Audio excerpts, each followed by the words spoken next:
Carta aos Hebreus, capítulo de número 9. Deus está aqui.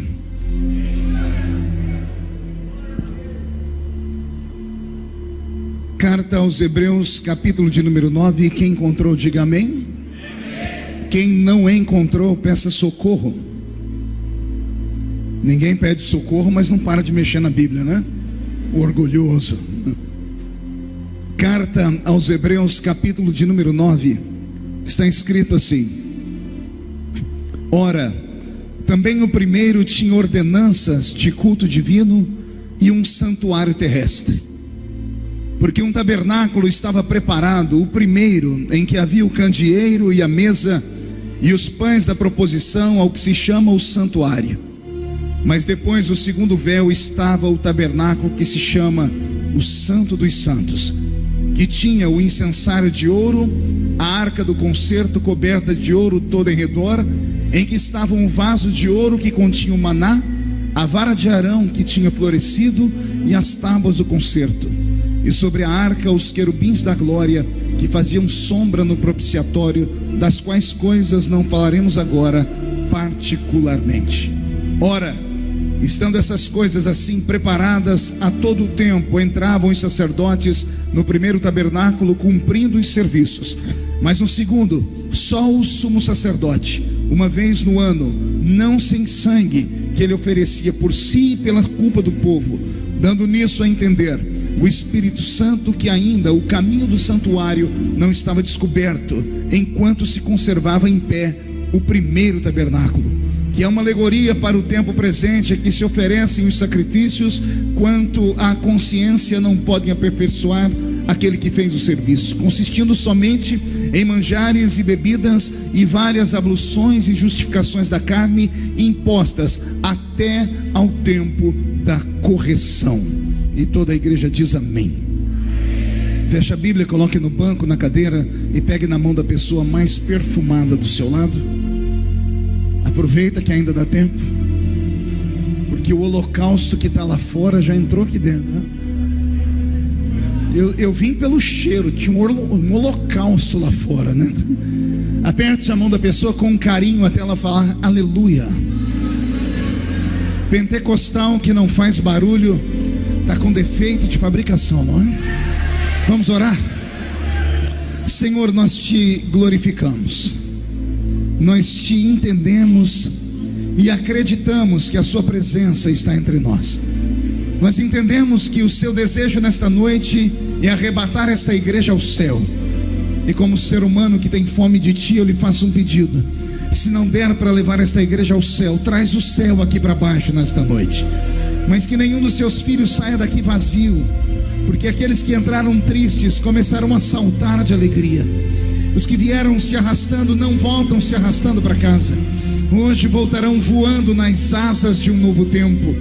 E antes que eu comece a ministrar a sua palavra, cerque este santuário com a sua glória, e num raio de 5 quilômetros onde houver um demônio alojado, eu dou a esses demônios segundos para sumirem daqui, porque se não sumirem, serão queimados pelo poder da sua glória, que aqui será derramada. Rasgue os céus sobre este santuário nesta noite. Manda anjos de fogo descerem aqui, que estes anjos desçam trazendo brasas de fogo nas mãos. Comecem a esparramar estas brasas entre nós. E onde houver um crente cheio do Espírito Santo, pega ele nesta noite, Jesus, e mostra o caminho da verdadeira e poderosa adoração. Fala conosco, fica conosco, é o que eu te peço agora e sempre. E toda a igreja diz: os que podem, tomem o seu assento, dando a Jesus uma linda salva de palmas, porque Ele é bom, porque Ele é maravilhoso. Querida igreja noiva do Cordeiro, simpatizantes da nossa fé, amigos que vieram de perto ou que vieram de longe, autoridades constituídas, autoridades eclesiásticas, enfim, a todos aqueles que o Senhor permitiu que entrassem neste santuário nesta noite, eu trago do céu uma revelação para o seu coração nesta noite. Se eu conseguir ministrar esta igreja o que Jesus propôs ao meu coração, eu acredito que alguns não vão conseguir voltar andando para casa nesta noite, vão voltar de fato diante da presença de Deus saltando, porque diante dele até a tristeza salta de alegria. Eu só preciso saber se eu estou pregando para homens e mulheres que têm fome e sede da palavra do Senhor. Tem algum pentecostal aí daqueles? Então eu estou no lugar certo. Eu prego o Evangelho de Cristo desde criança. Eu tinha 13 anos de idade quando agarrei um microfone como esse para pregar pela primeira vez. Hoje eu tenho 44 anos, sei que estou com cara de 50, o corpinho é de 60, e só Jesus sabe como os dias têm sido difíceis, e como já nessa idade preciso procurar um geriatra, né? Mas não trago da minha memória, desde a minha infância até os dias presentes, nenhuma lembrança de um culto que Jesus tenha faltado à reunião. Que bom, alguns irmãos entenderam. Eu vou tentar melhorar para que todos entendam. Eu quis dizer que desde criança até hoje, eu não me lembro de um culto que Jesus tenha sequer chegado atrasado na reunião. Muitas vezes, por motivo de força maior, somos obrigados a chegar no culto depois que ele começa. Às vezes, somos obrigados a ir embora antes do culto terminar, mas Jesus nunca fez isso. Ele sempre chega quando o primeiro crente chega, e ele só vai embora quando o último crente vai embora. Isso quando ele não encontra aqueles crentes maluquinhos, que eu não sei se tem aqui em São José do Rio Preto, que amam emendar o culto numa vigília. Porque se ele encontrar os vigileiros, ele fica com eles até o sol raiar. Porque ele deixou na sua palavra uma promessa. Ele disse: esta é a minha igreja, e as portas do inferno não prevalecerão contra ela. Quem pertence a esta igreja pode dar um grito para acordar o coração desse pregador aqui? Maravilha. Eu estava pedindo a Deus algo para trazer a esta igreja, e o Senhor trouxe ao meu coração, a minha memória, a lembrança do texto de Hebreus capítulo 9.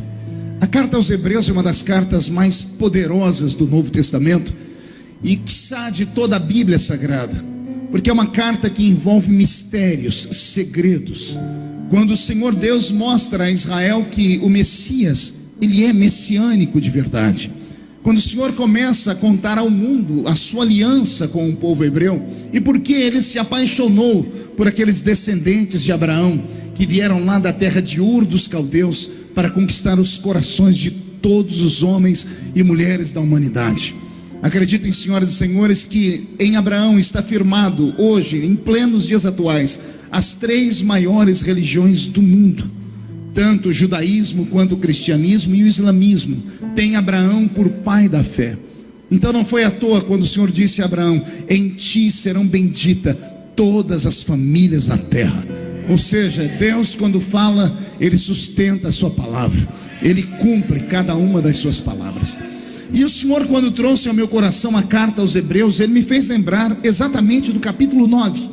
Geralmente a igreja é apaixonada pelo capítulo 11 da carta aos Hebreus, né? Da galeria dos heróis da fé. Mas o capítulo 9 tem uma revelação aqui que é algo fantástico. O escritor começa a dizer assim: assim como há um tabernáculo terrestre. Um tabernáculo o quê? Não ouvi? Ele não lança esta palavra à toa. Ele não lança esta palavra apenas como que uma flecha tirada sem alvo. O escritor aos Hebreus, ele tem uma direção. Ele está falando numa linguagem humana, para que aqueles que leiam a carta entendam que há uma imagem divina. Se ele está dizendo assim como há um tabernáculo terrestre, ele me faz entender que se há um terrestre, há um celeste. Se há um tabernáculo terrestre, porque senão bastava ele dizer assim como há um tabernáculo e ponto final. Mas não, ele diz assim como há um tabernáculo terrestre. E eu fiz questão de estudar muito sobre isso, e fui tomado pela glória do Senhor nas coisas que eu descobri. Descobri, por exemplo, que o amor de Deus pelo homem é infinitamente maior do que tudo que nós possamos imaginar. E eu não falo apenas por nós ocidentais, que recebemos um amor que veio um pouquinho mais atrasado. João falou sobre isso, que ele veio para os seus lá no Oriente Médio, mas os seus não o receberam. Mas a todos quanto receberam, deu-lhes o poder de serem feitos filhos de Deus. Antes de nos amar, ele amou primeiro uma outra nação. Ele amou Israel. E é esse Israel que tem uma epopeia escrita sobre ele, chamada Velho Testamento. E é para este povo que o Senhor constituiu como nação, legislação, deu a eles uma constituição, deu a eles um segmento, deu a eles observâncias divinas, deu a eles um sem número de aparatos, e que infelizmente no meio do caminho acabaram se perdendo.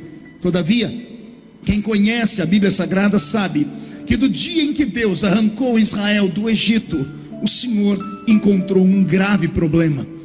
O Senhor deixou Israel no Egito por 11 gerações. Foram 430 anos. 430 anos contados, meio milênio. O Senhor havia dito isto a Abraão, que ele faria isto: levarei o meu povo cativo para uma terra, e ali eu os educarei, ali eu os colocarei de pé como nação. E por 430 anos, o Israel, que a princípio entra no Egito pela porta, porque só entra pela porta quem é convidado, porque quem lê a história de Israel aprisionado pelos egípcios pensa que Israel entrou dentro do Egito pela janela, pensa que Israel é um foragido, que Israel é um bandido, e não é.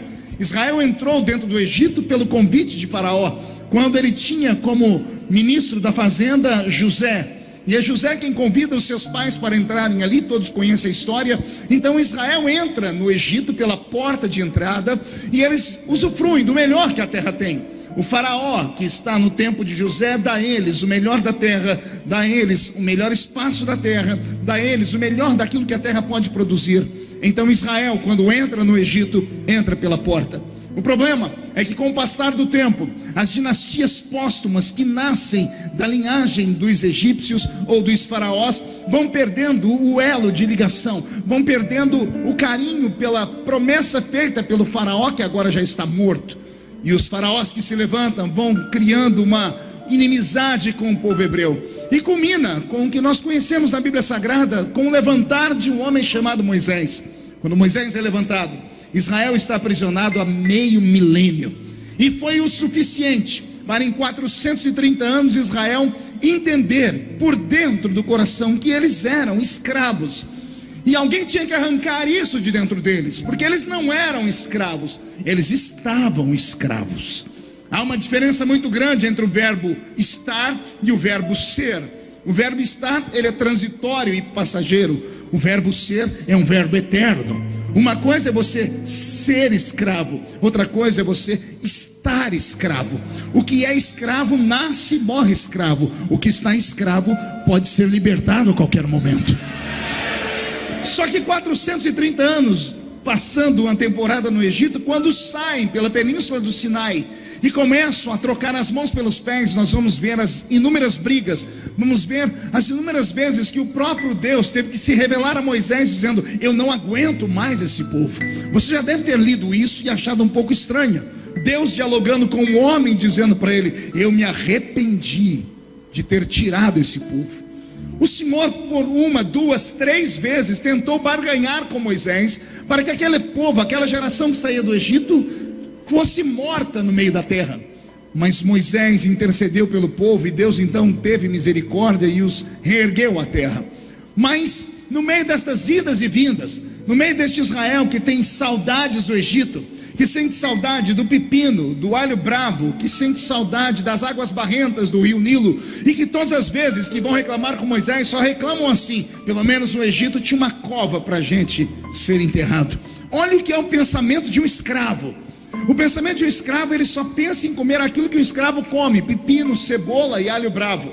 E só pensa em uma coisa: ter uma morte digna, porque era indigno morrer e ser jogado em um valão. Então o sonho deles era ter uma cova para ser sepultado, e Deus queria arrancar isto do coração deles. O Senhor queria dar para eles o melhor que a terra produz. O Senhor queria dar a eles tempo de vida e não tempo de morte. Mas foi muito complicado para o próprio Deus tentar compreender esta nação. Houve um dia que o próprio Moisés teve que subir ao alto da montanha. Passou uma longa temporada na presença de Deus. Foram 40 dias e 40 noites sem comer e sem beber. Eu fico imaginando o que Moisés foi fazer no alto daquela montanha, e entendi que ele não foi ali apenas para ter uma temporada com um ente divino. Ele foi ali para interceder pelo povo. Quando Moisés tirou o povo do Egito e soltou eles na península do Sinai, ele encontrou um grave problema. Pergunte qual? Só falo se todo mundo perguntar. Imagine que agora que eles estão livres, estão debaixo da proteção de Deus, Moisés solta eles na península do Sinai e diz assim a eles: adorem a Deus. O que era para se tornar o maior de todos os cultos se tornou um problema, porque Israel não sabe como adorar, Israel não sabe para onde adorar, e Israel não sabe a quem adorar. Explico. 430 anos no Egito, foi intrínseco dentro deles a cultura egípcia, e a cultura egípcia era uma cultura polígama, a cultura egípcia era uma cultura idólatra. Os egípcios adoravam 1 milhão de deuses, entre eles Anubis, Baal, Astarote, Azera, Marduk, os deuses da Mesopotâmia antiga todos. E os deuses dos egípcios tinham cara e endereço. Diga comigo, cara e endereço. Vocês já vão entender o problema.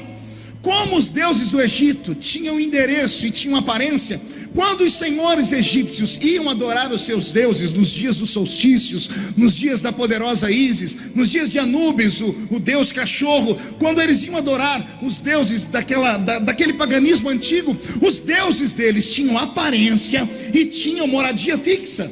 O templo de Ísis ficava à esquerda do Nilo, o templo de Hermes ficava à direita do Nilo, o templo de Dagon ficava um pouco mais atrás. Depois a sua cultura foi absorvida pelos filisteus e assim por diante. Os deuses do Egito tinham cara, aparência e tinham endereço. Então, quando era dia de adorá-los, os senhores egípcios iam adorá-los e levavam seus escravos hebreus. Então os escravos hebreus por 430 anos se acostumaram a adorar um Deus que eles viam e um Deus que tinha endereço.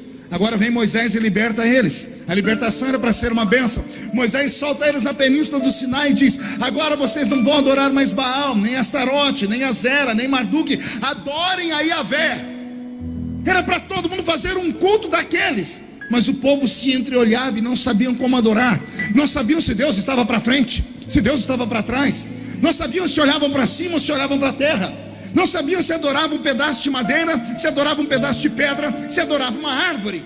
Porque eles eram acostumados a ver deuses, eram acostumados a ir na casa dos deuses. E agora Moisés dá para eles um Deus que não tem aparência, e dá para eles um Deus que não tem casa. Faltou ensinar a eles uma coisa. Pergunte o quê? A diferença entre o Deus deles com os deuses dos egípcios. Os deuses dos egípcios têm olhos, mas não veem, têm ouvidos e não ouvem, têm mãos e não tocam, têm pés e não caminham. O Deus deles é invisível, mas pode ser sentido a qualquer momento. Eles podiam tocar nos deuses dos egípcios, mas os deuses dos egípcios não podiam tocar neles. Eles não podem tocar em Yahvé, mas Yahvé pode tocar neles. Só que eles não conseguiram compreender, estavam viciados em religiosidade. Então Moisés, vendo que isso a qualquer momento ia enfurecer Deus, vendo que a qualquer momento Deus iria derramar fogo e saraiva do céu, Moisés marcou uma audiência lá em cima e passou 40 dias negociando com Deus. Negociando o que, pastor? Negociando uma trégua, pedindo a Deus que tivesse paciência com o povo. E Moisés ficou 40 dias. Quando ele desce com um manuscrito das primeiras leis, que nós nunca vamos saber o que eram, porque ele quebrou as tábuas primárias da mão. É ele quem conta em Deuteronômio capítulo 9, se não me falha a memória: eu desci do alto da montanha com as tábuas da lei na mão. Quando eu olhei para vocês, estavam adorando um bezerro feito pelas suas mãos. A ira foi tão grande que me acometeu que eu quebrei as tábuas e voltei para a montanha de novo. E mais 40 dias, e mais 40 noites, não comi pão e não bebi água. Moisés então provoca o céu, porque jejuar 40 dias, várias pessoas já haviam jejuado, e outras no futuro jejuariam. Mas jejuar 80 dias, isso não é normal. Moisés provocou Deus. Ao provocar Deus, ele quis dizer assim: eu prefiro morrer do que ver esse povo te trocar por um pedaço de ferro. E quando ele voltou para o alto da montanha, como foi um jejum anormal, diga comigo, anormal.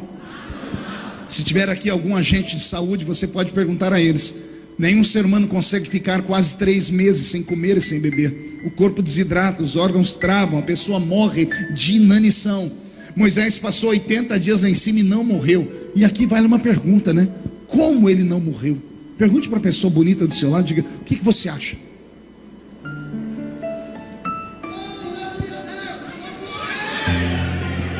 Eu tenho uma teoria minha. Posso contar a minha teoria?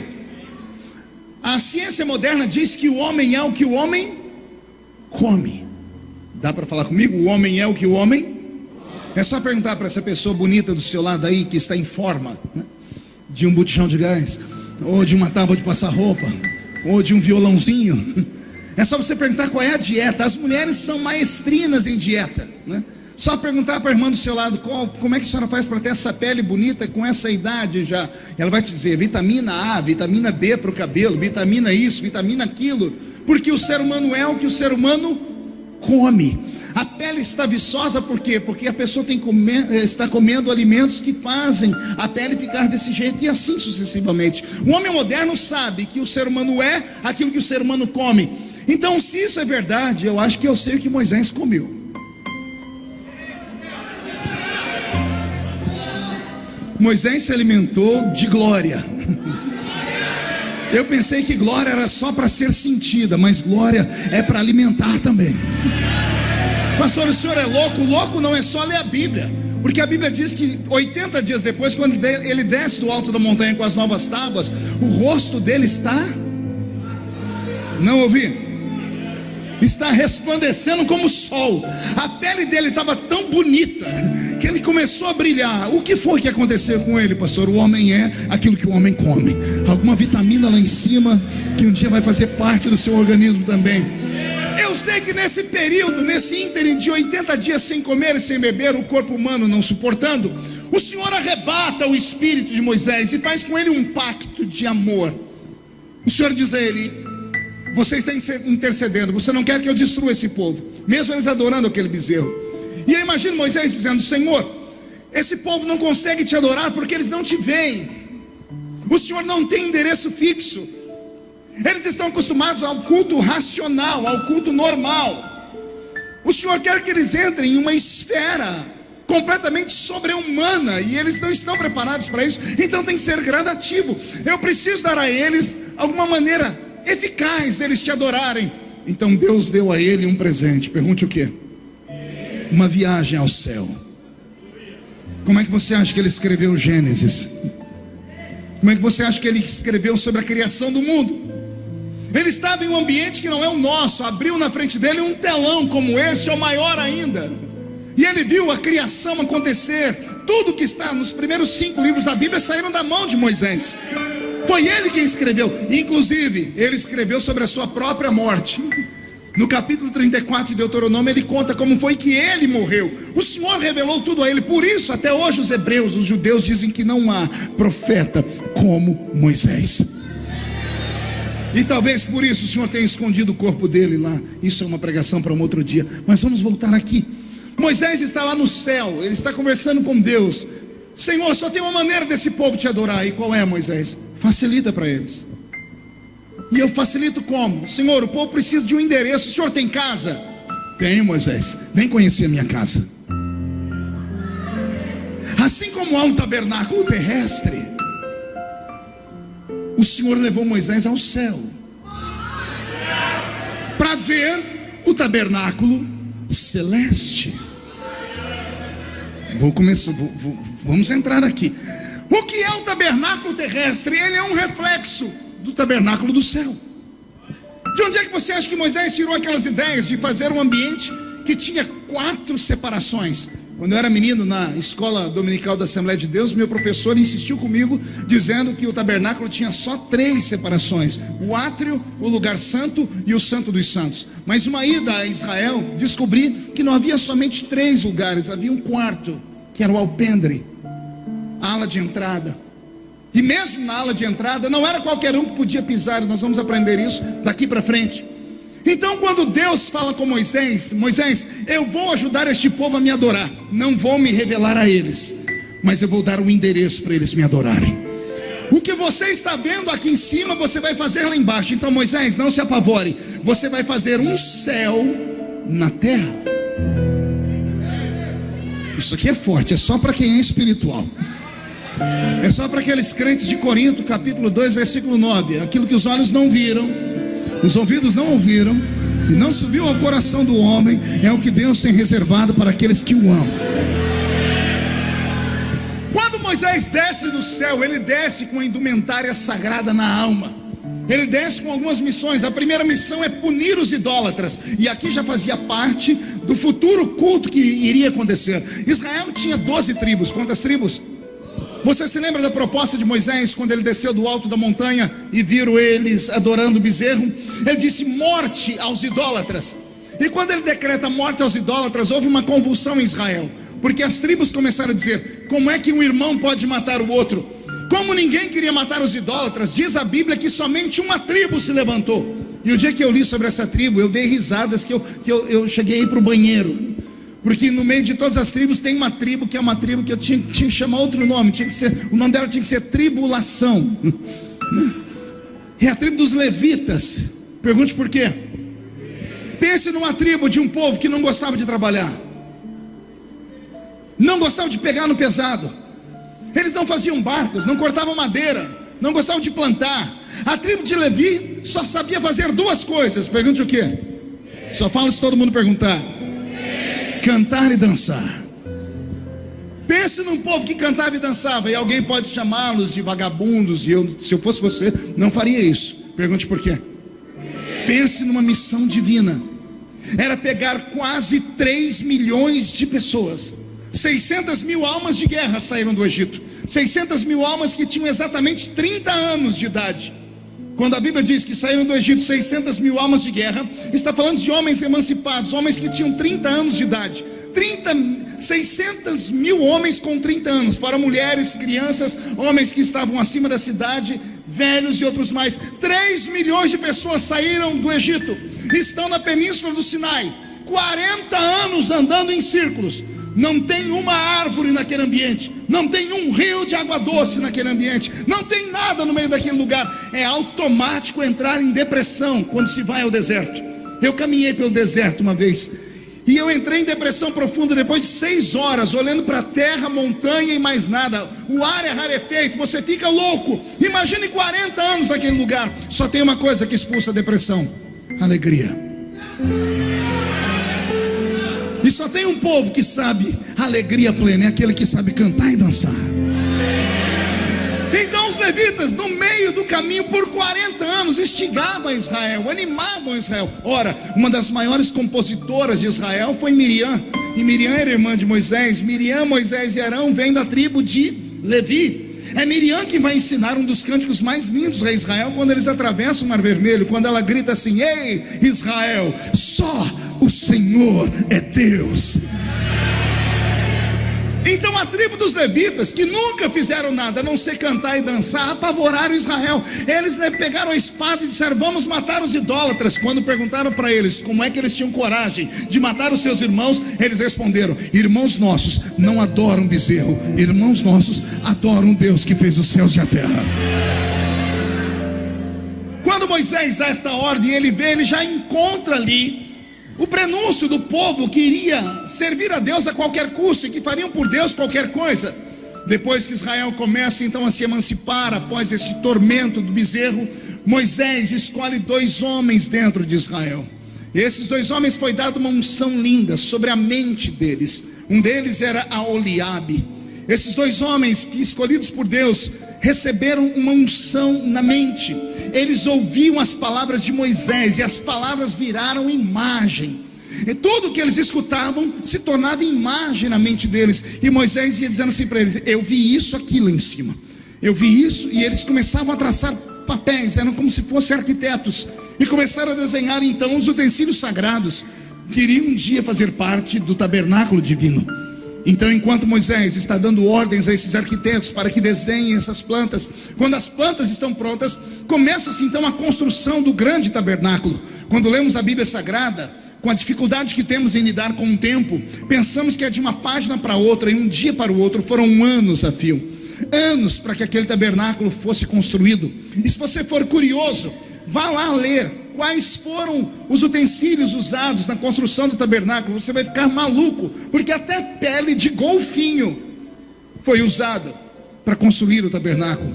E eu queria saber como é que eles pescavam um golfinho, como é que pegaram o golfinho para levar para aquele lugar. A Bíblia Sagrada diz que eles usavam pele de texugo. Como é que encontraram texugo no meio do deserto? A Bíblia Sagrada diz que eles usaram madeiras. De onde é que saiu madeira? No meio do deserto. Então houveram caravanas que tiveram que percorrer toda a terra, e por isso foram anos e anos a fio. Nesse período, Moisés, ao ter recebido no alto da montanha as revelações, passa boa parte da sua vida escrevendo, e ele escreve um livro especial destinado apenas à tribo, que seria a tribo que trabalharia no futuro com adoração, que é a tribo dos levitas. Por isso você tem na sua Bíblia o livro de Levítico. O livro de Levítico tem 613 leis. Quantas leis eu disse? 613 leis que deveriam ser observadas, estudadas e colocadas em prática. Se não por toda a nação, pelo menos um grupo deveria guardar aquilo no coração para não pecar contra o Senhor. E esse grupo foi chamado de levitas. O período da construção do tabernáculo é o período do treino, porque quando Moisés lá do céu olhou e trouxe para a terra o tabernáculo, quando desenharam o tabernáculo de maneira quadrada, quando desenharam o lugar santo dos santos, o átrio e o alpendre, quando Moisés mandou desenhar a mesa do pão da proposição, a arca da aliança com os querubins de ouro sobre ela, quando ele mandou construir os altares de sacrifício de carne, de sacrifício de libações, quando ele manda construir a pia de bronze, tudo isso observância daquilo que ele viu lá em cima. Enquanto tudo está sendo construído, Moisés precisa treinar aqueles que vão trabalhar no santuário, porque santuário só é santuário quando tem adoradores. Santuário sem adorador não é santuário. Do que adianta essa bela igreja com as portas fechadas? Não é nada. Ela só é alguma coisa quando o primeiro crente põe o pé aqui dentro e começa a dar glórias a Deus, dobra o joelho nesse lugar e começa a orar. Então a vida só entra no tabernáculo quando entram os adoradores. Fico imaginando porque 4 ambientes separados: alpendre, átrio, lugar santo, santo dos santos. Talvez por isso nós encontremos na Bíblia Sagrada 4 categorias de anjos. Nós temos os querubins, os serafins, o arcanjo e os ofanins. Os ofanins, essa palavra é uma palavra difícil porque poucas pessoas já encontraram ela. Ela é usada em muitos livros apócrifos, como o livro de Enoque. São os anjos mensageiros, são aqueles que exercem a verdade. Então são 4 categorias de anjos que a Bíblia Sagrada nos conta. Por que 4 categorias de anjos? Porque lá no céu existe, dentro do tabernáculo de Deus, 4 espaços, e cada um desses seres parecem ter a sua forma de atuação dentro de um ambiente do tabernáculo.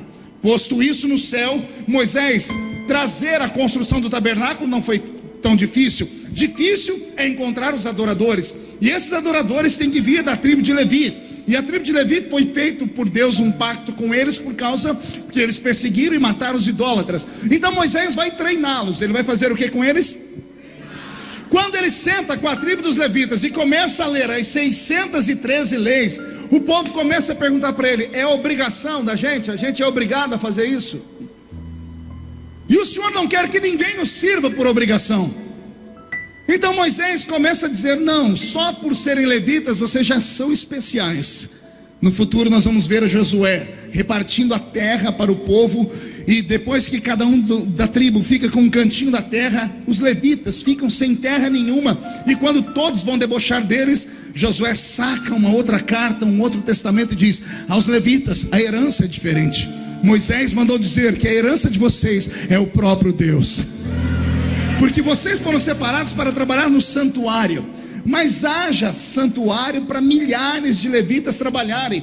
Não cabia milhares de levitas dentro do santuário. O santuário tinha um tamanho limitado. Então Moisés começou a treinar os levitas e começou a dar a eles os ensinamentos. E na medida que os ensinamentos foram aumentando, alguns levitas foram desistindo.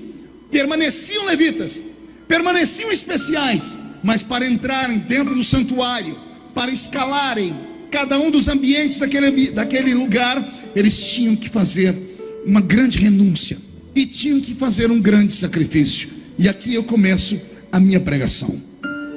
Se milhares de levitas existem, todos eles são especiais, não podem ser especiais à toa. Há um versículo no livro de Deuteronômio que diz assim: vocês não podem aparecer diante de mim de mãos, não ouvi de mãos. Esta ordem era dada a todo Israel, com uma exceção. Pergunte quem? os levitas. Levita não dizimava, levita não sacrificava, ou não ofertava. Por quê? Porque o trabalho deles era um trabalho sagrado a Deus. Eles não tinham empresas, não tinham fazendas, eles não plantavam. Se não plantavam, não colhiam. Se não tem fazendas, não podem criar gado, então não podem levar para o santuário. Então os levitas não tinham como aparecer diante de Deus de outra forma a não ser de mãos vazias. Então Deus criou para eles o alpendre. Qualquer hebreu, qualquer judeu, para pisar naquele alpendre que era elevado do chão 50 centímetros, para pisar no alpendre, a pessoa tinha que trazer uma oferta. Não aparecereis diante de mim de mãos vazias. Se você é da tribo de Rubem, quer subir àquele lugar, quer entrar num lugar sagrado, leve uma semente. Então você podia pisar aqui, porque a sua mão está cheia. Mas os levitas não tinham oferta. Então os levitas era a única tribo que podia pisar naquele alpendre sem morrer, sem ser queimado e sem ser cobrado. Porque o levita tinha outro tipo de oferta. Pergunte qual? O seu louvor,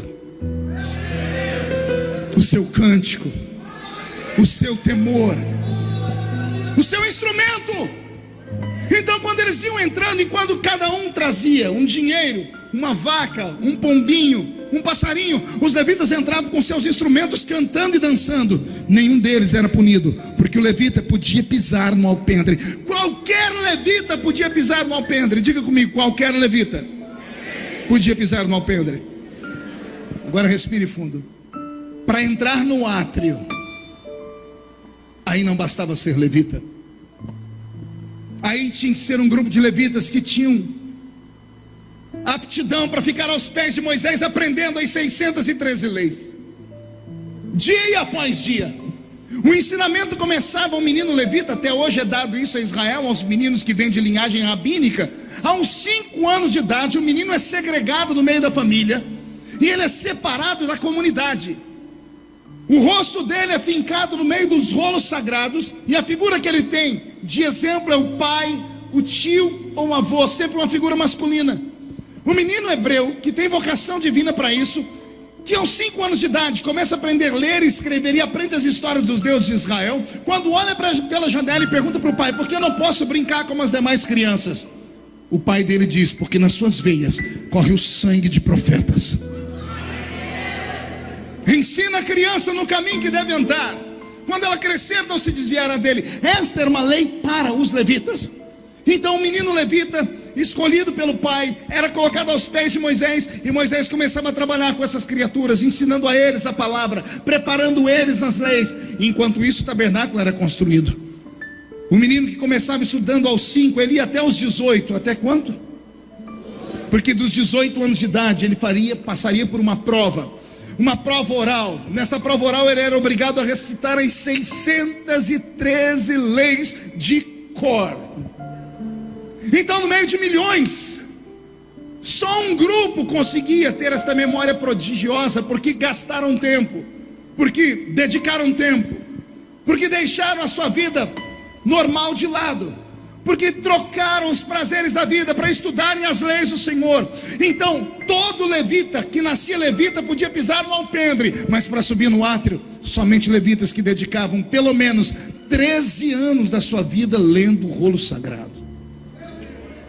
Quando esses meninos chegavam à idade de 18 anos e subiam no átrio eles escolhiam um dos 3 ministérios dos levitas que ficavam no átrio. Ou eles se transformavam em escribas, ou eles se transformavam em tangedores, ou se transformavam em cantores. Esses são os 3 ministérios dos levitas que subiam ao átrio. Tangedor é quem toca o instrumento. O cantor é aquilo que o nosso irmão aqui fez, estava louvando aqui. Ou escribas, ficavam lá dentro anotando tudo que acontecia dentro do santuário, com um relato para que fosse contado às gerações póstumas. Então o menino levita se dedicava a isso. Os 3 aprendiam a arte de trabalhar com a pia de bronze, que é um protótipo que futuramente vai ser transformado no nosso batismo nas águas, uma limpeza para aqueles que entram na presença de Deus. Então imagine vocês que de 5 a 18 anos o menino era segregado e ficava ali estudando. E ele estudava até aprender as 613 leis. Agora que aprendeu as 613 leis, ele está no átrio. Então olha que coisa bela. Milhares podiam ir no alpendre. Só algumas centenas entrava no átrio, porque o átrio ficava num lugar mais elevado. Uma vez que chegavam no átrio, alguns chegavam e diziam assim: eu já estou no ápice da minha vida, já conquistei muito mais do que os meus patrícios, do que os levitas, que nasceram levitas como eu. Dediquei 13 anos da minha vida, então eu quero ser só cantor, quero ser só tangedor ou escriba pelo resto da minha vida. Mas tinham alguns que quando pisavam no átrio, ao invés de olharem só para o povo, olhavam para trás. E quando olhavam para trás, eles sentiam um cheiro do lugar santo. E aí Moisés começava a ensinar: quer entrar no lugar santo, não basta ser levita mor. Levita mor era aquele que deixou de ser levita normal. Os levitas normais no alpendre, o levita mor no átrio. Quer entrar no lugar santo, não basta ser levita, aí tem que ser sacerdote. E para ser sacerdote não podia ser aos 18, tinha que ser na idade da emancipação, 30 anos de idade. O menino que quisesse colocar os pés dentro do lugar santo tinha que estudar, ralar mais 12 anos da sua vida. 12 anos com a cara nos livros. Agora não basta só decorar, ele tem que ter paixão, ele tem que aprender a cantar, ele tem que aprender a dar a Deus o melhor que tem. Então alguns meninos tinham esta aptidão e trocaram a sua vida, a sua liberdade, o seu futuro para estar na presença de Deus. Mas isso era muito raro. Por isso, de milhares que iam no alpendre, só centenas vinham para o átrio e só algumas dezenas rompiam e pisavam no lugar santo. Só que também quando pisavam no lugar santo eram modificados. Quando entravam no lugar santo, a vida deles não era mais a mesma, a visão era diferente. Todos os sacerdotes que entravam no lugar santo tinham que estar no santuário às 5:30 da manhã, porque às 6 horas da manhã no deserto o frio chega a congelar os ossos. E havia uma indumentária, um instrumento por Deus feito e colocado lá dentro, que era um menorá, uma lamparina com 7 braços, que você deve conhecer como castiçal. Era colocado em cima de uma mesa e era colocado bem próximo a um véu chamado véu do templo, que de véu não tinha nada. Pesava 1 tonelada aquele véu do templo que ali estava. Por isso a Bíblia Sagrada diz que quando Jesus morreu, no dia em que ele foi crucificado, quando ele expirou, diz a Bíblia, rasgou-se o véu. E a Bíblia fala de que forma o véu foi rasgado: de baixo para cima, sim ou não? Da esquerda para a direita, sim ou não? Como foi rasgado o véu do templo? Não entendi. De alto a baixo. Por que de alto a baixo? Porque não havia mão humana capaz de rasgar aquilo, só a mão de Deus. Deus desceu com as suas mãos e rasgou um véu que precisava de 12 juntas de bois para puxar aquele véu, para você ter uma ideia. A mão de Deus rasgou aquele véu. Então o véu era para separar de fato o homem da divindade eterna. Então o sacerdote às 5:30 da manhã era obrigado a correr para o santuário, porque às 6 da manhã, no frio intenso, as canaletas que tinham azeite batido, e era o azeite que fazia dar o fogo aqui em cima nas suas lamparinas, às 6 da manhã se congelava o ouro do castiçal. E ao congelar o ouro do castiçal, aquele azeite que estava lá dentro começava a congelar também. E as lâmpadas começavam a se apagar. E havia uma lei de Deus dizendo que a lâmpada não pode se apagar. Não se apagará a lâmpada de Israel. Falaram isso para Davi. Samuel foi chamado por Deus antes que a lâmpada se apagasse. Antes das 6 da manhã Deus chamou o menino, porque às 6 da manhã as lâmpadas se apagavam por causa do frio. E o sacerdote que entrava neste ambiente, ele recebia um presente. Pergunte o quê? Quando era ungido o sacerdote, a primeira coisa que ele recebia era uma espevitadeira. Diga comigo, espevitadeira. Se falar 3 vezes esse nome, está batizado com o Espírito Santo, né? O que é uma espevitadeira? Quando eu era menino lá na Vila Tatu, de vez em quando passava um homem gritando, desentupidor de fogão. E minha mãe dizia, corre atrás do homem, menino. E eu corria, e lá vinha minha mãe atrás para comprar uma agulha. Uma agulha que ela usava para desentupir os buraquinhos do fogareiro. Porque quando caía gordura, a gordura enrijecia e tapava e não saía gás. Isso acontece muito quando a gente vai tomar banho. Já viu que quando você compra o chuveiro, a água cai gostosa, depois você fala, meu Deus, está acabando a água. Não é, porque o cloro vai entupindo aqueles buraquinhos aqui de cima, e aí começa a espirrar água para lá, para cá, e não cai no lugar certo. De vez em quando alguém tem que pegar uma agulha e ir lá de buraquinho em buraquinho. Aquilo é uma mini espevitadeira.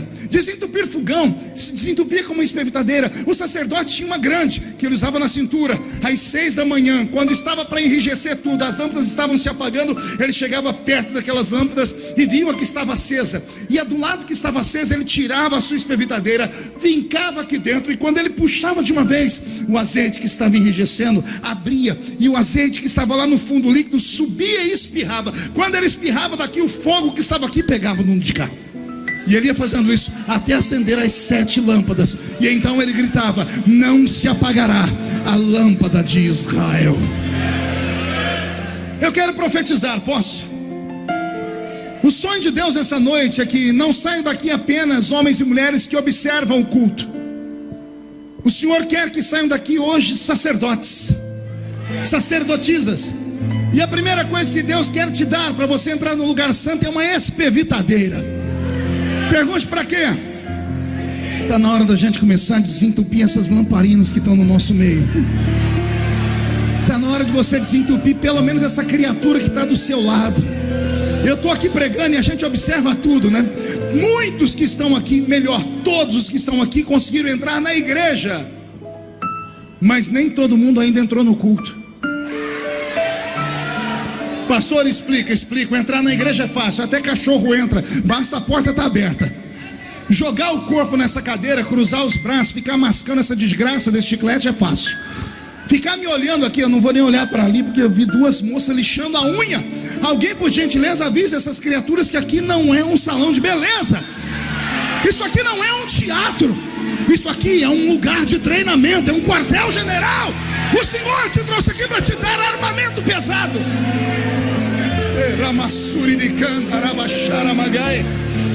O diabo, se é para Deus, seja um pouquinho mais forte. Aleluia.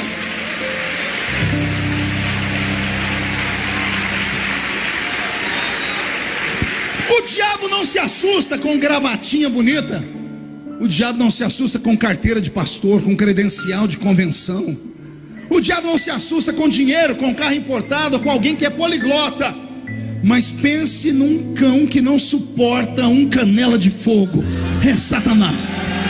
E o que falta nos nossos dias talvez seja isso, esta empolgação, este fervor, esta sensibilidade. Eu sei que alguns vão começar a me bater, vão dizer: não, pastor, aqui não é lugar de emocionalismo barato. Então deixa eu falar para vocês, eu acho que eu posso. Minha barba está ficando branca. Eu cansei de pregar para robôs. Eu preguei em mais de 80 países do mundo e mais de 4.000 cidades do Brasil, em todos os ministérios possíveis. Eu cansei de pregar para ciborgues, porque a nossa geração é uma geração de ciborgues. Homens e mulheres que têm aparência de ser humano, mas parecem robôs por dentro. São movidos a controle remoto. O pastor diz para eles: fica de pé, eles ficam. Senta, olha para a esquerda, olha para a direita, finge de morto.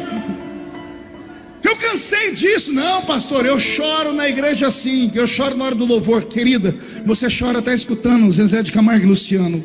Cá para nós, para com isso. Não, pastor, eu choro você chora assistindo um filme do Titanic. Até hoje, quando você vê o Leonardo DiCaprio afundar com aquela boquinha azul, a senhora tem uma crise.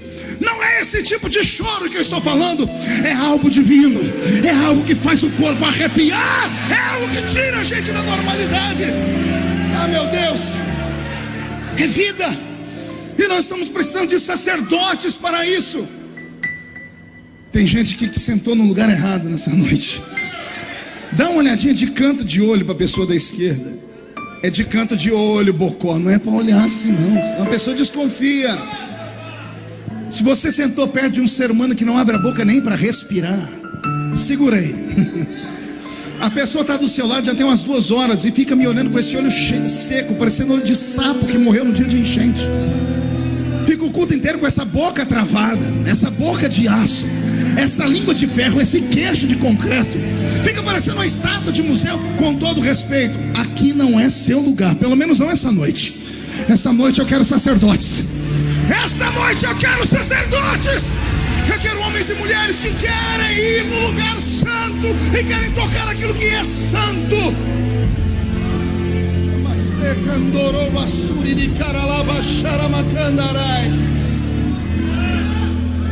Meu apóstolo, o senhor me permite aqui? As pessoas ficam dizendo, me cobram isso. Pastor, mas nós não estamos mais naquele mover de antigamente, naqueles gritos ensurdecedores, naqueles cultos estridentes. Pastor, isso aí é coisa de menino. Com todo respeito, você vai querer me dizer e me convencer de que você não grita e não pula porque você é intelectual? É isso que você quer me dizer? Você quer me dizer porque você tem um anel de formatura, tem um escritório aqui na principal rua da cidade, porque você tem bastante dinheiro no banco, é por causa disso? Você vai me dizer que você amadureceu? Amadureceu uma vírgula. Você enferrujou. Essa é a única palavra que eu tenho para você. Você enferrujou. Porque o exercício da fé, ele é diário. A sensibilidade não pode sumir do nosso meio. Você pode crescer, você pode chegar no apogeu, mas não deixe os seus ensinamentos antigos para trás. O homem e a mulher que esquece a sua raiz não merece o futuro que Deus tem para te dar. Não merece. Reage. As pessoas sempre me perguntam, como é que o senhor está sempre desse jeito? E olha que eu sofro igual sovaco de aleijado. Opa, isso agora é politicamente incorreto, não pode falar mais isso que eu sou processado. Então deixa eu falar dentro do politicamente correto. Eu sofro mais do que axilas de pessoas portadoras de necessidades especiais. Pronto. Eu estava lá em Brasília passando um dia desse em uma comissão, tinha um grupo de deputados. Quando eles me viram, gritaram, ô pastor, o senhor pode entrar aqui? Eu falei, posso. Cheguei lá, estava todo mundo com o olho esbugalhado, todo mundo ligado nessas questões da Lava Jato. Falei, pastor, o senhor pode fazer uma reza brava para nós aqui? Eu falei, posso, vamos rezar. Aí peguei na mão deles, fiz aquela oração de guerra, daquela, bati os pés no chão, falei em línguas estranhas. Quando eu terminei de orar, os deputados estavam uns fazendo assim, outros limpando. Falaram, nossa pastor, que coisa forte. Aí um falou assim para mim, ô pastor, o seu santo é forte, né? Eu falei, você não sabe como é. Aí quando eu estava saindo, eu falei, pastor, o senhor pode ensinar um negócio para nós aqui? Eu falei, o quê? Como é que faz para a gente ter o corpo fechado igual o senhor tem? E eu falei, eu tenho o corpo fechado? É, pô, pastor, se acontecer com a gente a metade do que já aconteceu com o senhor, a gente já tinha que ter mudado o Brasil. Toda vez que o senhor toma um tiro, a gente pensa que o senhor vai morrer, em vez de o senhor cair para baixo, o senhor cai para cima. O que é que o senhor tem? Conta para nós, como é que faz para ter esse segredo? Eu juntei, tinha uns 15 deputados, eu disse, o segredo é esse. Vocês, na sua cidade, com certeza tem uma igrejinha barulhenta. Aí eu falei, como é que é, pastor? Tem uma igreja que se você passa perto, você pensa que tem alguém doido lá dentro. Um falou, na minha rua lá tem um povo lá que grita sem parar. Eu falei, entra lá dentro. Eu entro lá dentro e faço o quê? Eu falei, não precisa fazer nada, só entra e senta. E aí, pastor? E aí deixa que é com Deus. Porque aí você vai ver Deus usar o que não é para confundir aquilo que é. Porque o meu Deus ainda fala. Ele ainda fala.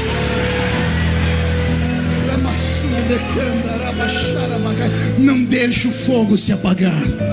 Não deixa a chama do Espírito se apagar. Não deixa os seus princípios morrerem. Não deixa aquelas coisas de antigamente desaparecerem. Eu sei que você está aqui muito bem bonito, bem vestido. Eu vi o seu carro ali fora. Eu sei que algumas pessoas aqui são pessoas que o Senhor honrou e as abençoou muito. Mas se você pudesse voltar com a sua mente há 20 anos atrás, a gente ia encontrar você no meio do mato orando. A gente ia encontrar você procurando aquela irmãzinha aqui de São José do Rio Preto, que só tem 2 dentes na boca, o zagueiro e o atacante. E você estava lá fazendo uma campanha de oração com ela. O Senhor Deus quer que você volte aos princípios nessa noite.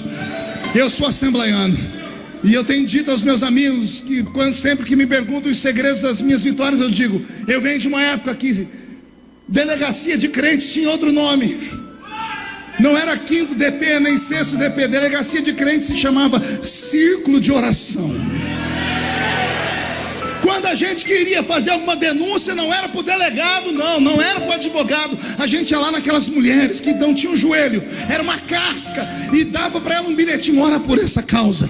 E essas mulheres travavam a briga com Deus, e o céu abria, e Deus respondia. Que Deus traga de volta. Use a sua espevitadeira, sacerdote. Quem acredita nessas coisas, levante a mão direita para o céu, chacoalhe ela. Coloque a mão no ombro de quem está à sua direita, por favor. Pede licença, agarre a pessoa com carinho. Ó, tem gente que nem para me obedecer presta. Ô, raça ruim. Agarrou a pessoa, chacoalha ela até ela ficar irritada. Irrita ela. Diga: Deus te trouxe aqui para isso.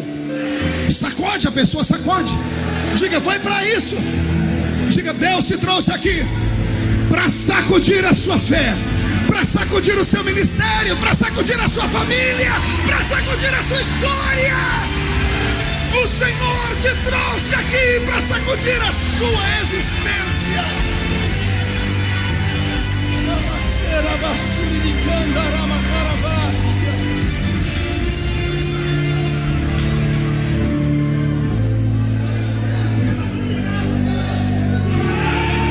Aos 30 anos,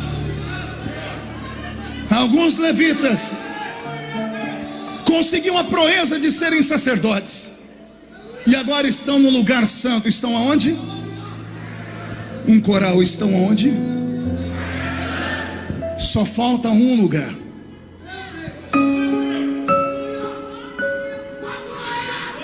O Santo dos Santos. Os levitas que tinham a espevitadeira, quando desentupiam as canaletas, olhavam para aquele véu do templo e se arrepiavam. E a lenda era a seguinte: aí atrás está o trono de Deus. E Moisés ensinou a eles: uma vez por ano Deus descerá ali e falará com alguém. Quem quer? Todos queriam. Aí vem a lei. Pergunte qual era a lei. O sumo sacerdote só era ungido a sumo sacerdote aos 45 anos.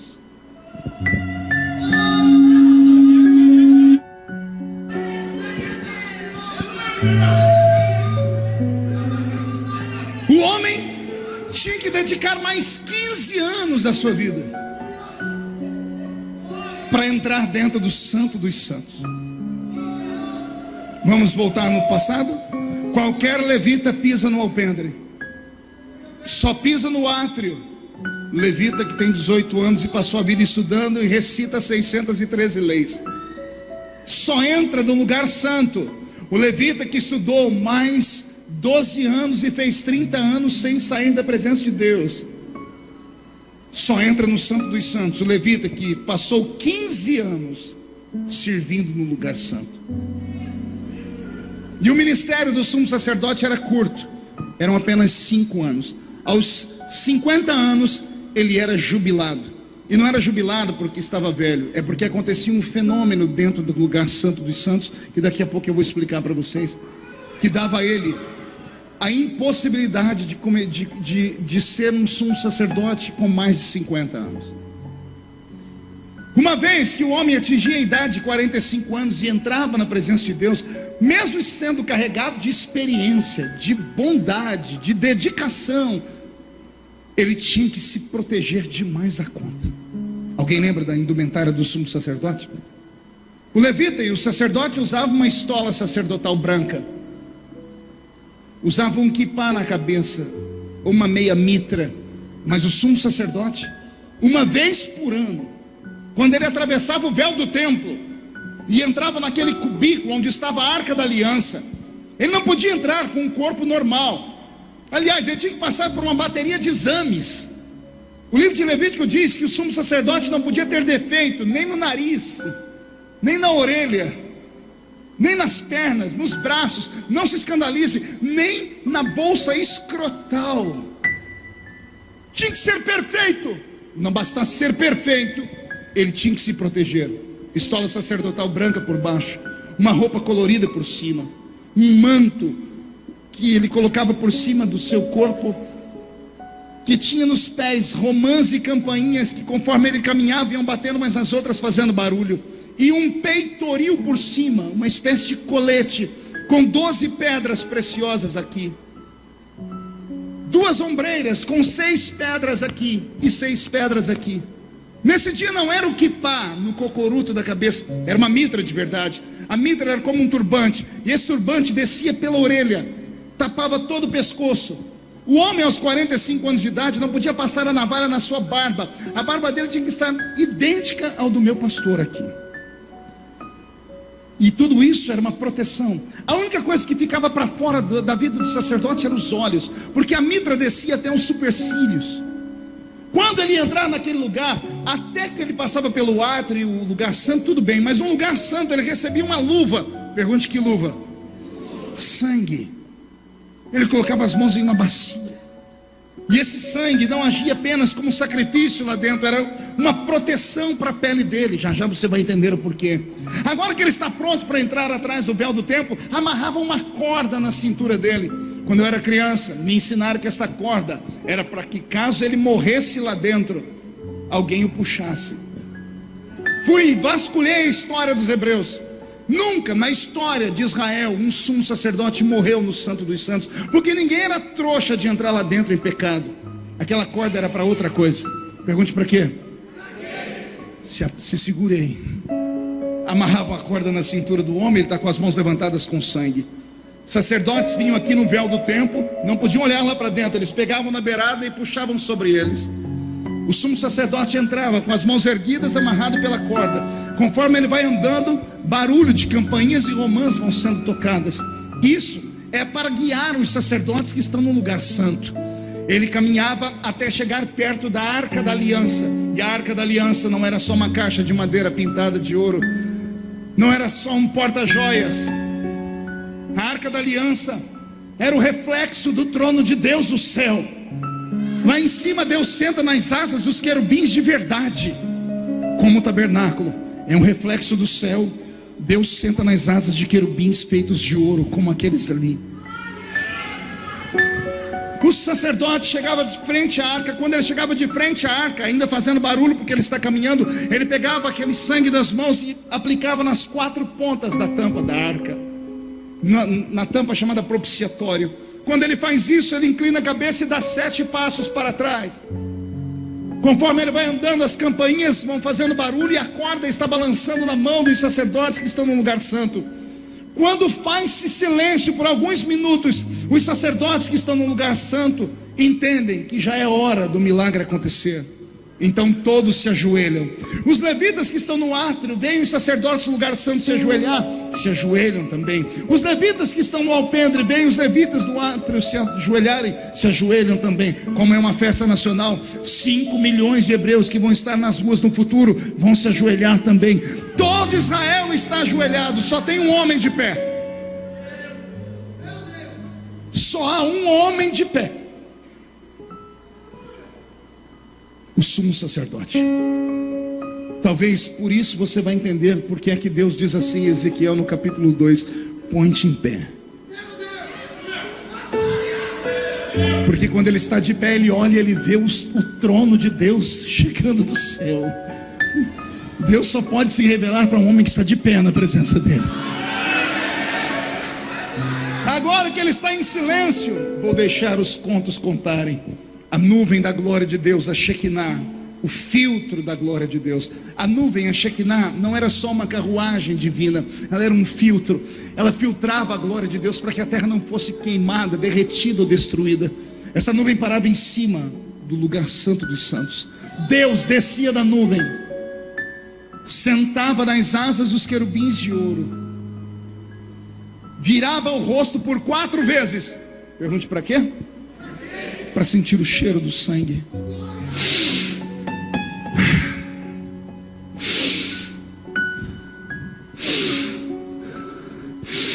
Quando ele sentiu o cheiro e o sangue era de um animal puro e perfeito, o Senhor olhava para o sumo sacerdote, dos pés à cabeça, da cabeça aos pés. O sumo sacerdote está assim, todo o corpo dele está coberto com exceção dos olhos, e os olhos estão fechados com as suas pálpebras. A pele está fechada com a barba, e a barba não pode estar crua, tem que estar ungida com óleo. Salmo 133: ó quão bom e quão suave é que os irmãos vivam em... É como o óleo precioso que desce sobre a barba de... Pergunte: para quê? Vai entender agora.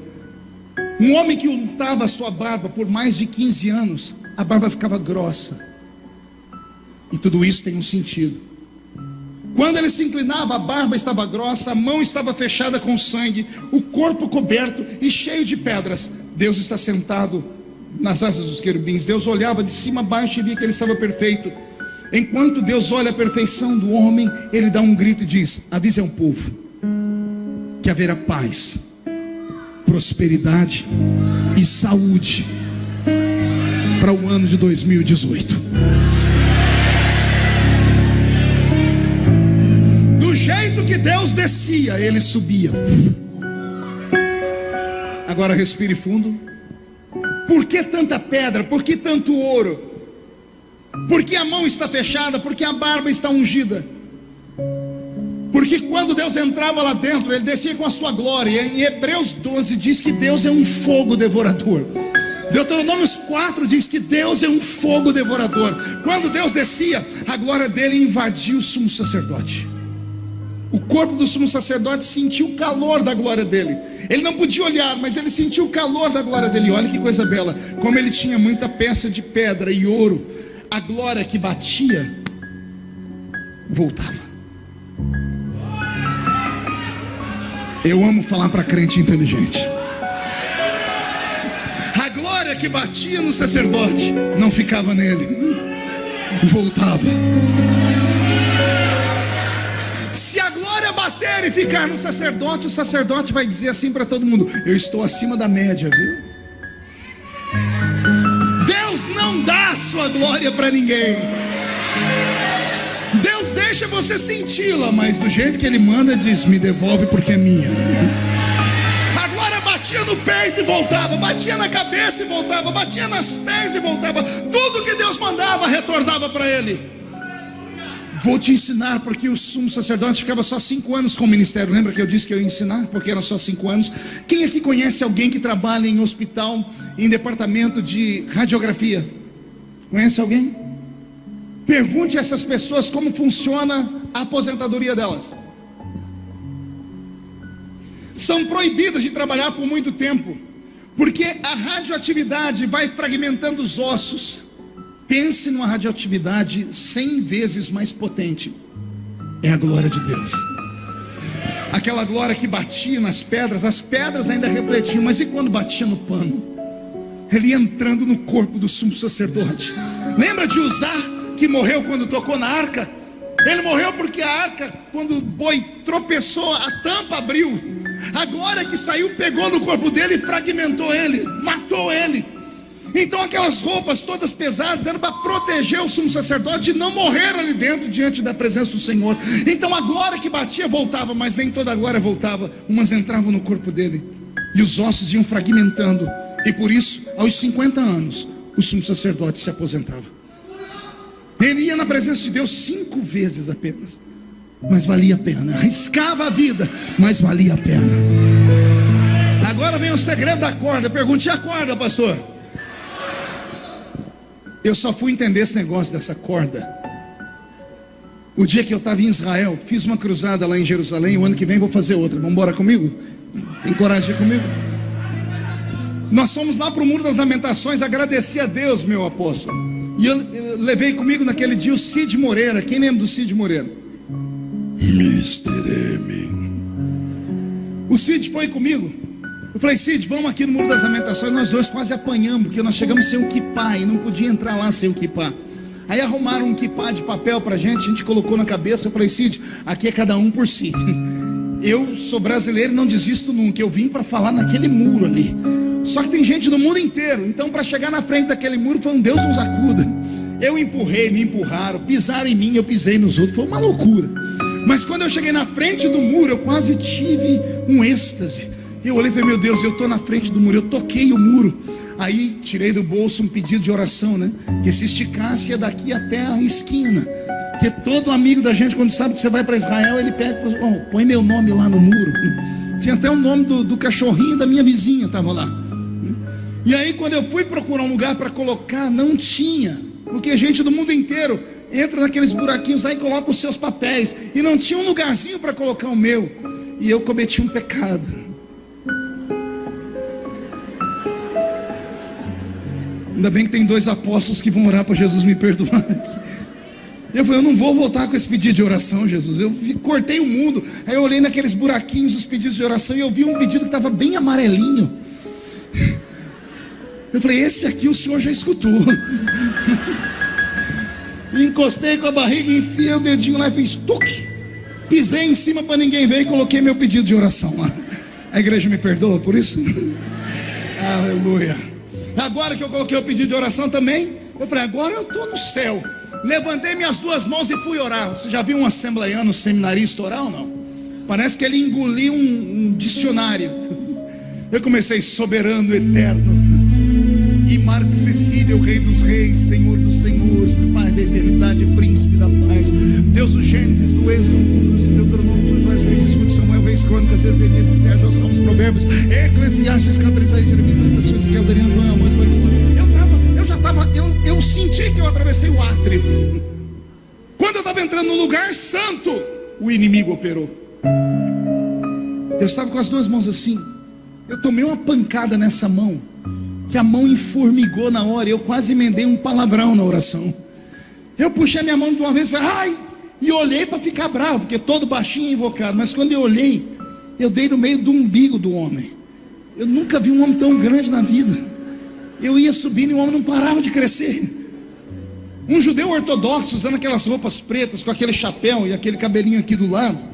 E quando eu olhei para ele, ele está lá orando. Só que ele não está orando, irmão, ele estava assim, ó.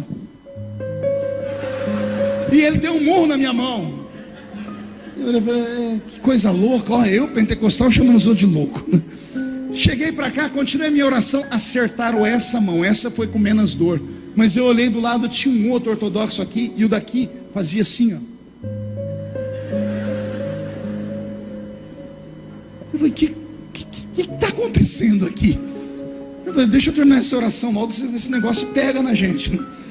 Comecei a orar, me empurraram, irmãos, que eu bati a cabeça no muro, aí eu desci da cruz. E eu olhei para trás, tinha um outro atrás. O de trás era mais maluco do que os outros dois, porque o de trás ficava assim, ó. Eu comecei a olhar ao meu redor, tinha uns que faziam assim, ó. Tinha uns que faziam assim, ó. Falei, meu Deus, o que é isso? Aí eu chamei o meu intérprete, ele aqui, eu falei, Eliakim, o que esse povo está fazendo? Ele disse, povo não, os meus irmãos. Eu falei, desculpa. Ele falou, eu não vou falar porque o senhor está pagando a minha diária. Eu disse, não, eu continuo pagando a sua diária, mas me conta, o que eles estão fazendo? Pastor, não, o senhor vai ficar bravo comigo? Eu falei, não vou, eu estou aqui para aprender, me conta, o que eles estão fazendo? O senhor promete que vai pagar a minha diária? Eu digo, pago. Ele falou para mim, até que enfim vou poder chamar a atenção dos crentes. Chamar minha atenção porque, pô, até quando vocês vão botar na cabeça que vocês sabem orar, pastor? Vocês os católicos, vêm aqui, faz as suas oraçõezinhas com as mãozinhas levantadas, derrama uma lagriminha de crocodilo, os outros ficam rezando com um terço na mão. Até quando vocês vão achar que vocês sabem orar? Eu disse, e eu não sei orar não, é? Ele disse, pastor, quando vocês cristãos começaram a orar há 2000 anos atrás, já fazia 4000 que nós orávamos. Aí contra fato não há argumento. Os judeus oram há muito mais tempo que nós. E eu falei, tá, e o que isso quer dizer? Ele disse, pastor, a oração de vocês é um monólogo, só vocês falam. Não leste na palavra o que disse o profeta, que Deus não ouve oração de palavras repetidas, palavreados vãs. Só vocês falam. O senhor tem que falar e deixar Deus falar. A oração é um diálogo, pastor.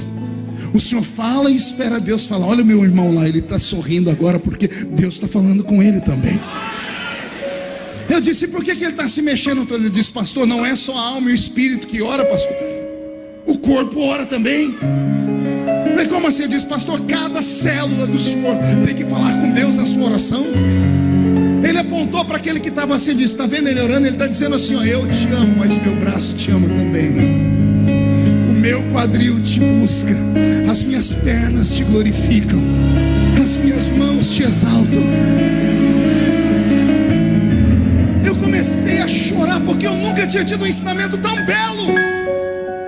Quando eu saí dali, eu estava uns 50 metros longe do Muro das Lamentações, a ficha caiu. Sou brasileiro, né?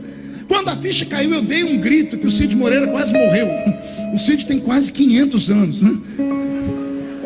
Eu falei, glória a Deus. E ele falou para mim, o que é isso, pastor?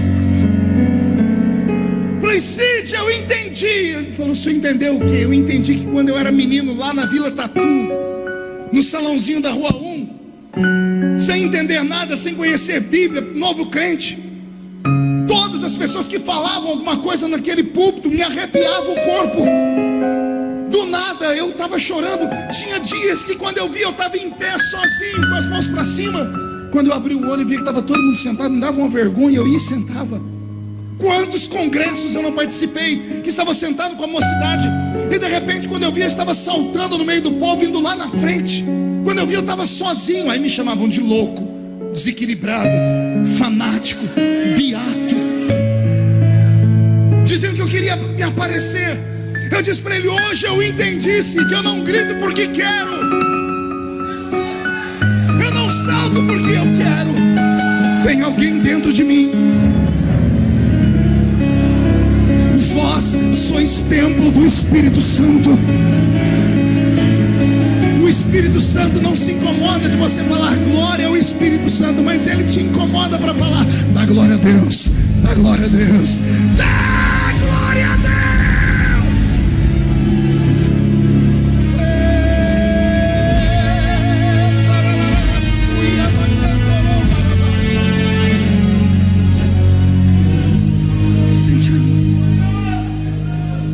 Amarravam a corda na cintura do sumo sacerdote. A explicação é simples e razoável. Imagine você saber que você é o único ser vivo do mundo que está em um ambiente onde o dono do mundo desceu também. Você ficou cara a cara com Deus, você passou no teste de Deus, e Deus ainda te deu um recado: avisa o povo que haverá paz, prosperidade e saúde pelo ano inteiro. Alguém já teve uma emoção muito forte aqui? Daquela que a boca, o coração começa a sair pela boca. Eu já vi pessoas desmaiarem. Imagine você, o sumo sacerdote, a ânsia, o medo de morrer diante de Deus. Você já viu na Bíblia Sagrada que toda vez que é uma manifestação divina, os anjos são obrigados. Imagine anjo, quando o anjo aparece para alguém na Bíblia, a primeira coisa que ele fala: não temas. Por quê? Porque as pessoas ficavam apavoradas quando tinham uma visão. Agora imagine você ver o Criador. Não entendeu? Vou desenhar o Criador para você. Vou deixar o salmista falar. Salmo 147. Ele chama as estrelas pelo nome, e ele conhece o número de cada uma delas. Parece que é uma prova de salmistas, porque o outro grita assim: todos os oceanos cabem na concha da palma da sua mão. Aí tem um salmista que quer ganhar de todos, que grita assim: Deus, quando quer olhar os céus, ele se inclina. Não entendeu, né? Vou desenhar. Deus, quando quer olhar os céus, ele se inclina. Esse Deus criou anjos, e bastou um anjo para numa noite matar 185 mil soldados do reino da Síria. Esse Deus sustenta o nosso universo pela força do seu poder, e pelo poder da sua palavra traz a existência que não existe. Aí você é o único ser vivo que está aqui de pé, e Deus está cara a cara com você. O sumo sacerdote não aguentava. Quando Deus ia embora, quando ele podia abrir os olhos, ele ainda sentiu o corpo formigar. Ele sentia a glória do Eterno. E nesse momento o corpo dele não aguentava, ele começava a tremer. Quando ele começa a tremer, as campainhas em Romãs começam a bater aqui. Quando as campainhas romãs começam a bater aqui, no lugar santo, os sacerdotes que estão orando abrem os olhos e olham a corda que está balançando. Eles ficam de pé e dizem: vamos tirar o homem lá de dentro, porque ele não dá conta de andar. E eles vêm arrastando o sumo sacerdote, que vem em transe. É mais ou menos aquelas manifestações loucas que nós não queremos mais na igreja. Aquelas queridos irmãozinhos dos sapatinhos de fogo, aquelas profetisas que nós expulsamos do nosso meio, que nós arrancamos com mão forte do meio pentecostal.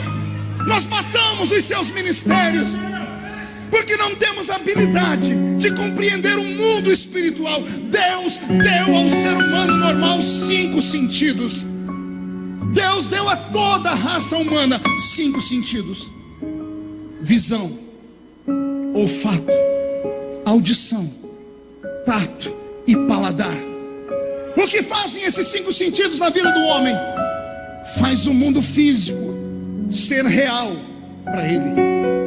Eu só sei a densidade desse púlpito porque eu posso tateá-lo. Eu só senti o cheiro da carne assada quando eu cheguei por causa do meu olfato. Eu só vejo a beleza de vocês por causa dos meus olhos. Deus deu 5 sentidos ao homem natural para que ele percebesse o mundo físico. Agora respire fundo. Tem um grupo de seres humanos a quem Deus deu um 6º sentido. Parece misticismo, e é. Porque o que é místico é aquilo que é incompreendido pelo homem na esfera normal. Misto ou misticismo tem a ver com o metafísico, com aquilo que é eterno, etéreo, com aquilo que é transcendental. E eu não conheço nada mais transcendental, nada mais poderoso do que um culto cheio do Espírito Santo. Porque temos dificuldades de aceitar algumas manifestações se aceitamos alguém falando em línguas. A pessoa não sabe falar o português direito, mas quando começa a ficar cheio, fala num idioma que não tem na terra. Me explica um negócio desse. Não tem explicação.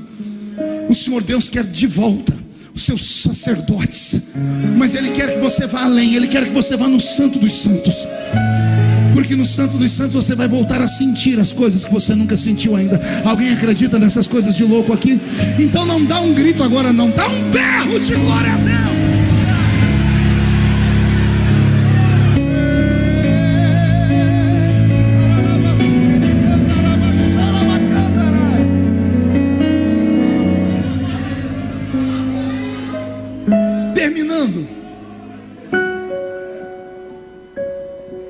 O tabernáculo é um reflexo do céu. Os levitas são um reflexo dos anjos. E a pergunta que eu faço aos levitas que estão na minha frente esta noite é esta: até onde você está disposto a ir? O alpendre já é seu. Quer ir no átrio? Tem que pagar um preço. Quer ir no lugar santo? O preço é maior. Quer ir no Santo dos Santos? Aí você vai ter que pagar com a sua própria vida. As pessoas perguntam por que alguns conseguem tantos e outros não conseguem nada. Passei a vida inteira ensinado errado. Me disseram que Deus foi que me escolheu para essa obra. Quando eu comecei a entender Deus, eu descobri que a salvação é de cima para baixo, mas a chamada é de baixo para cima. Para salvar, Deus não faz acepção de pessoas. Ele salva o grande, o pequeno, o gordo, o magro, o rico, o pobre, o negro, o branco, o asiático. Mas para usar, aí Ele não usa qualquer um. Para usar, não é Ele quem te rotula, não é Ele quem coloca um X em cima de você e diz assim: é ela que eu vou usar, esse não, aquele sim. Não, isso aqui não é um leilão. Todos os que estão aqui estão ouvindo a mesma palavra.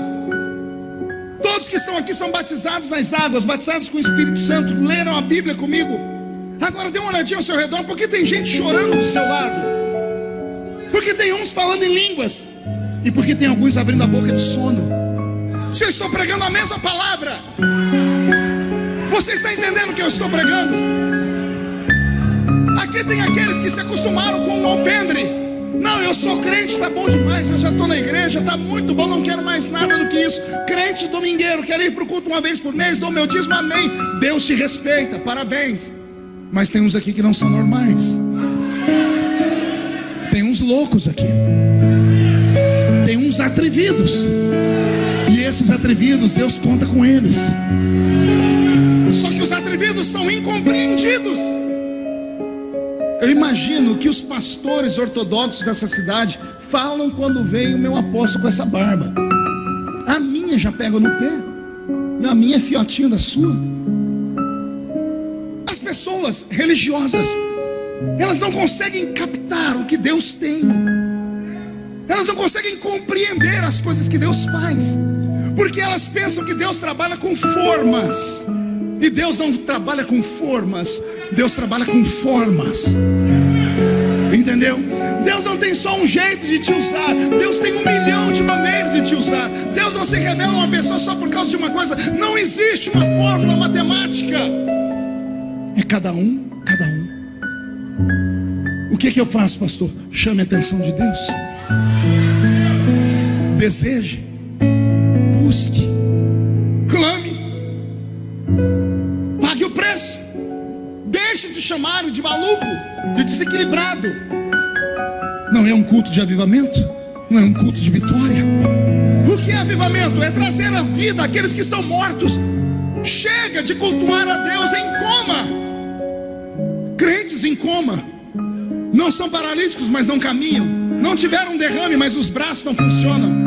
Não são cegos, mas não enxergam mais nada. A única coisa que funciona numa pessoa que está em coma é os ouvidos. Então ouça o que o Espírito está dizendo à igreja. São José do Rio Preto nunca mais será a mesma depois desta noite. Eu cheguei de Brasília ontem, 00:05, desembarquei aqui em Ribeirão Preto, corri para um monte orar e falei: Deus, só me leve onde o Senhor quer que eu vá. Eu recebo 1000 convites por semana ainda para pregar. Meu menino tem dificuldade de atender as agendas. Não é porque sou bom, não é porque sou grande pregador. Nosso pastor já nos ensinou que não existe isso aqui. Mas há uma falta de profetas. Há uma falta de pessoas em que as pessoas confiem, acreditam, param para ouvi-las. O Senhor Deus só me deu porque eu busquei. Se eu chamasse o pastor Gustavo aqui, desse para ele o microfone, ele ia contar para vocês o que a gente fazia quando criança. Quando a tia dele, a gente ia para casa, trancava no quarto para ficar rindo, para bater papo, molecada de igreja. Ela abria a porta, botava nós dois de joelho com a cara no meio da Bíblia. Quer dizer, Deus quer usar vocês dois. Era preciso alguém nos ensinar. Os outros meninos riam da gente. Eu era o famoso espalha-rodinhas. Ninguém queria ficar perto de mim quando eu chegava nos ambientes. Ninguém queria chegar perto de um menino que era fanático. Um dia eu subi a montanha para orar e falei: Deus, por que eu não posso ser como eles? O Senhor disse para mim: porque um dia eles vão querer ser como você. A decisão é sua. Eu nunca aceitei ficar no alpendre. Eu cheguei no átrio e disse: Deus, eu quero mais. Cheguei no lugar santo, sofri demais. Porque quanto mais perto de Deus você fica, mais longe dos homens você fica. Comunhão é um preço muito alto de se pagar. A solidão se torna o seu amigo. A alma de um profeta é um labirinto. Não tente entrar dentro dela, não tente compreendê-lo, porque ele não está mais nessa terra. O Senhor Deus quer te levantar nessa noite. Eu estou deixando pessoas aqui hoje com fome. Esta noite será uma noite profética em São José do Rio Preto e região. Alguns não vão conseguir dormir esta noite. Serão visitados pelos anjos, serão visitados pelas palavras, pelos sonhos. O Senhor vai gritar no seu ouvido, o Espírito Santo vai te incomodar, Ele vai te trazer de volta. Você vai pisar no Santo dos Santos de novo. Se alguém acredita nisso, dê um grito de glória. Fique de pé.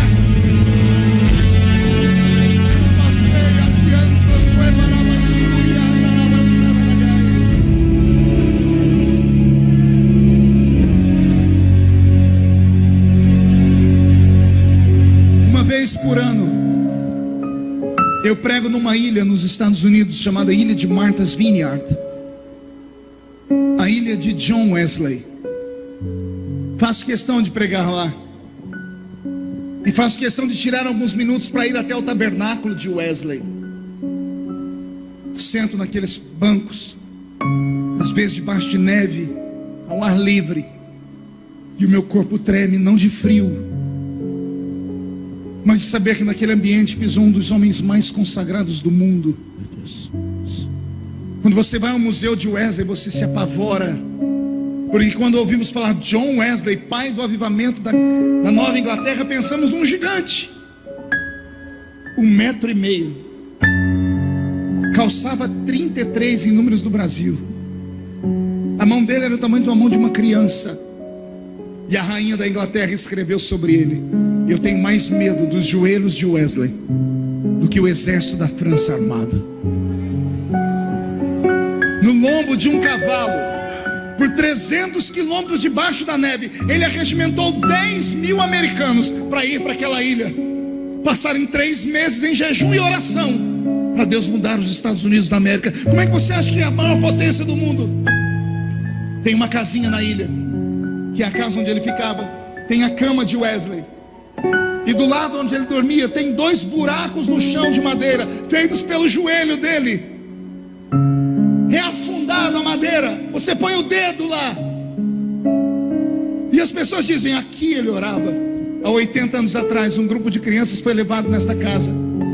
As professoras falaram que Deus procurava um novo Wesley, quando ainda podia falar de religião nas escolas americanas.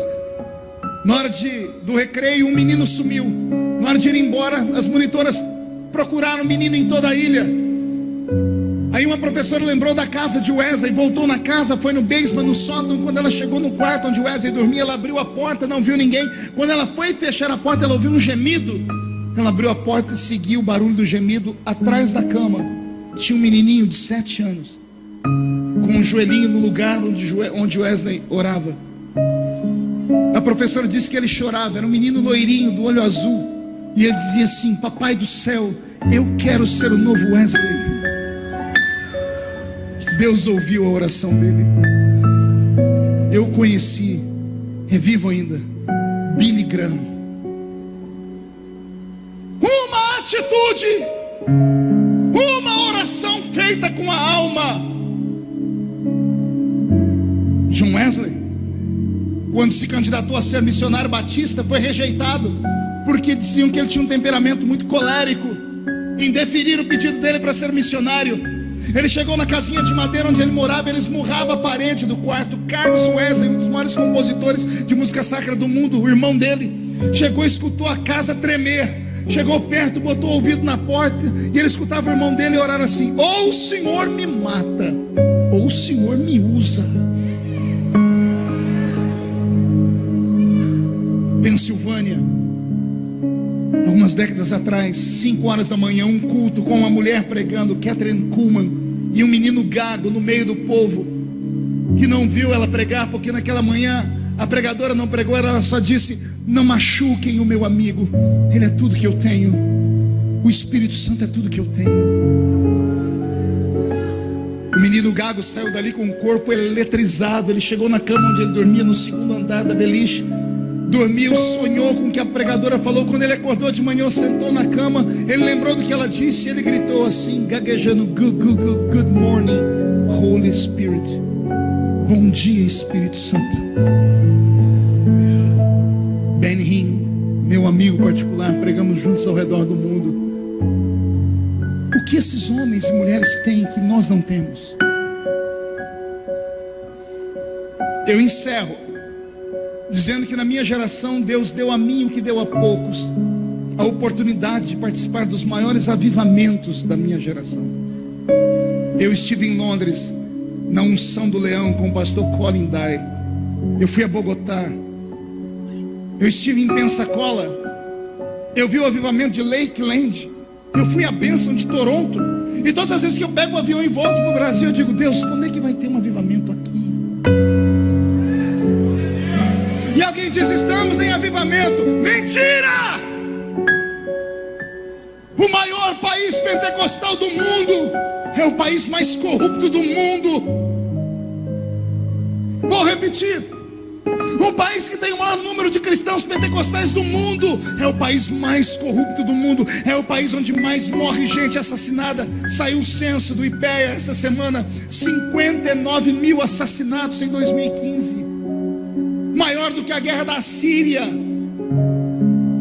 Os cantores evangélicos que têm um pouquinho mais de dinheiro estão saindo do Brasil, indo embora daqui, abandonando o barco, porque estão com medo do barco afundar. Só eu sei o que eu passo em Brasília. Não pode acabar desse jeito. Está faltando sumos sacerdotes. Está faltando crentes que queiram compromisso. Temos muitos crentes que estão no alpendre, mas eu queria alguns para ir comigo no Santo dos Santos. Incline a sua cabeça. E eu queria fazer um convite. Eu queria saber se tem alguém aqui que cansou de um cristianismo só de fala, que se cansou de cultos domingueiros, que se cansou de uma fé sem sinais. Gente que foi criado como eu no meio do fogo e que gostaria que Deus te incendiasse de novo nesta noite. Gente que quer ser um instrumento para Deus. Você tem coragem de entregar a Deus sua vida de novo? Só você que tem coragem de dizer assim: eu já fui melhor. Tem coragem de vir aqui perto de mim?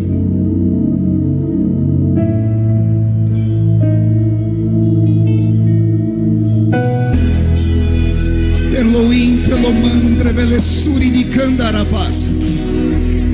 Ramamashia piriri andre velesteri andre velecovarabasuria.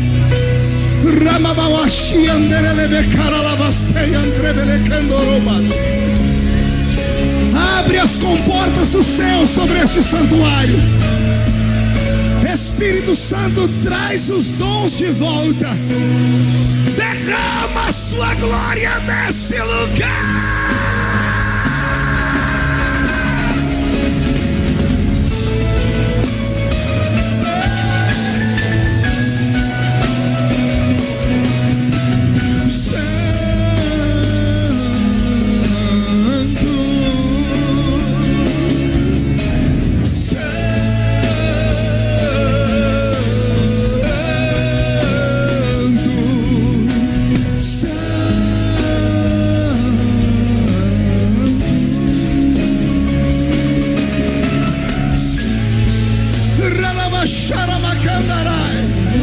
Onde houver um crente batizado com o Espírito Santo, renova ele, Jesus. Os que nunca falaram em línguas, batize com o Espírito Santo agora, agora, agora, agora. Abre o céu nesse lugar.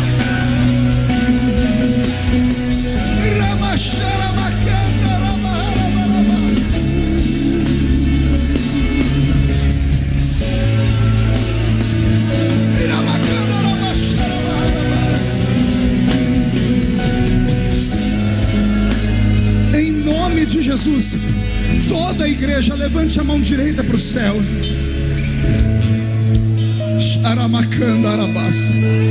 Diga comigo, em nome de Jesus, todos os demônios que lutaram contra a minha fé, contra as minhas experiências,